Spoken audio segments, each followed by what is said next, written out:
Congratulations, Amy, Thank on the you. movie Inside Out 2. I loved it. Thank you. It's a really, really important, funny, beautiful film. I can't wait for people to see it. And joyful. I mean, with my Yeah. podcast, the Jess Rowe Big Talk Show podcast, we skip the small talk and we talk about big things. We talk Okay. about emotion. Very good. And that's why I adored the movie. And for me, joy is such a biggie. What for you is the secret of finding joy? Well, you know what? Australia is so good at joy. I have to say, they do joy very well because they're interested in these big moments and they're outdoor people. And so they have these giant endorphins. But what brings me joy and why I love playing this character is it's this very good reminder to stay in the present moment, to just, gratitude gets me there. Big and small gestures, family, friends, but it definitely joy. You can kind of only feel it if you're actually where you're supposed to be in the real moment. When we think ahead or when we think about what we regret, we get a little bounced out of that state. And a bit bouncy when anxiety Yes. arrives. And that anxiety arrives for the first time in Inside Out 2. Yes. What's anxiety look like for you in your life?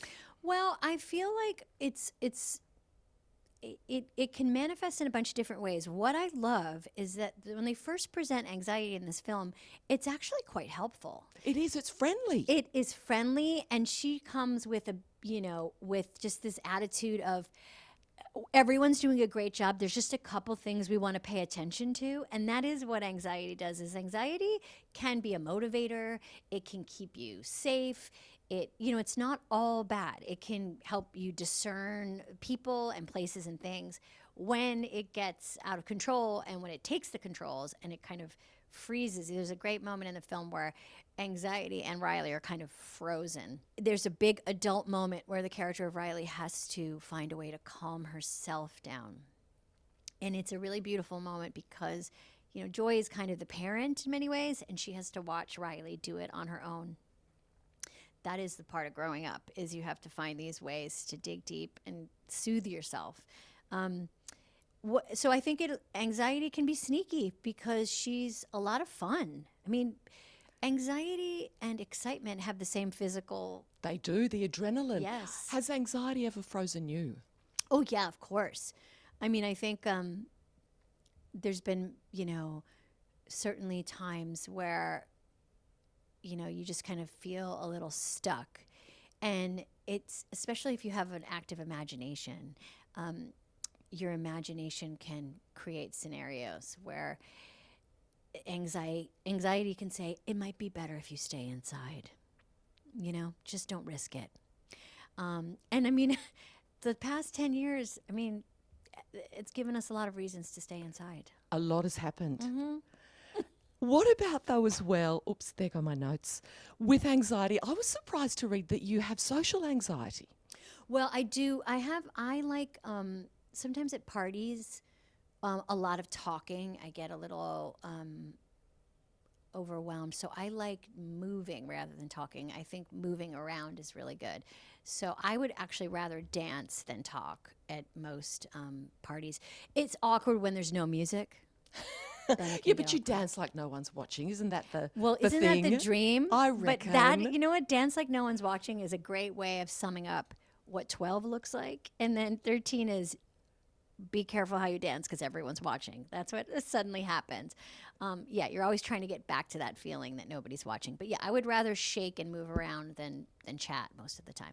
And then embarrassment comes along. Yeah. Embarrassment I wanted to hug in the movie. I know, embarrassment is this big, like pink-faced creature that... A bit like I feel now. I'm pink-faced seeing you. No, oh my God.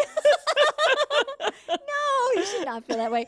And embarrassment takes up all this space and doesn't know how to hide and is always like pulling its hoodie and just trying to get out of the way. Sweaty palms. Embarrassment is so nice and also so tender because we all feel that. We all have that feeling when our cheeks get red. We've done something that we can't believe we've done. Luckily, I think, at least for me, embarrassment when you're older, you're kind of... Well, you care You get less, over don't it. you?